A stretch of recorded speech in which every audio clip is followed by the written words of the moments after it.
The member for Oshawa. Thank you, Speaker. It's getting harder to afford the life that we're working so hard for.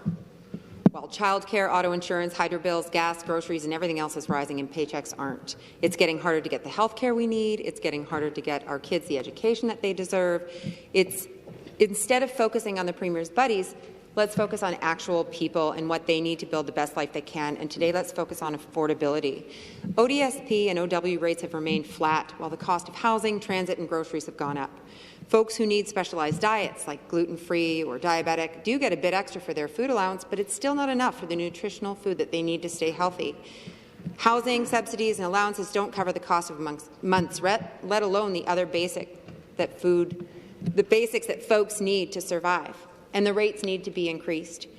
Pharmacare and assistive devices, let's consider the costs are not going down, and with an aging population, plus who knows what sort of long-term impacts COVID-19 will have. More folks are going to be relying on these things. I want to share an email from Amy, who is advocating for a lower cost of living. She says, quote, "Groceries, clothing, toiletries, and rent are too expensive. Fruits and vegetables, clothing, soap, and sanitary napkins and shelter are not luxury items.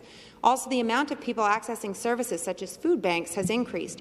Many people stand out front of food bank services, crowding the street. The number continues to increase. Many people are sleeping on the streets. I've attached my groceries receipts.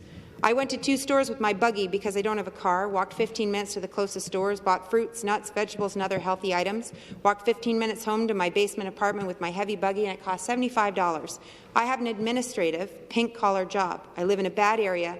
I am a single female, and I'm just making ends meet. This is unreasonable." End quote. And that's from Amy. Speaker, the NDP is here to fight for middle-class, working-class, and lower-income folks. I got an email from a board member from a local nonprofit. And this is on the childcare conversation. She writes, quote, "We've had staff leave and new hires not accept positions because they didn't have access to affordable or reliable childcare. It was cheaper for them to stay home with their child instead of paying ridiculous fees. Also, with the pandemic, more of our workers have been calling in sick because they have to stay home with a sick child. This is just one example, but I suspect that part of the narrative of the labour shortage is the fact that childcare costs are so high it's almost a disincentive to work. Also, our workforce is almost exclusively female, so access to childcare would mean more economic opportunities for women." End quote. Speaker, we're calling on this government today to support today's call, to join the NDP, join Ontarians, frankly, and make life more affordable for the people that we all represent. We have that chance today. We have that chance every day, and I would invite the government to join us. Thank you.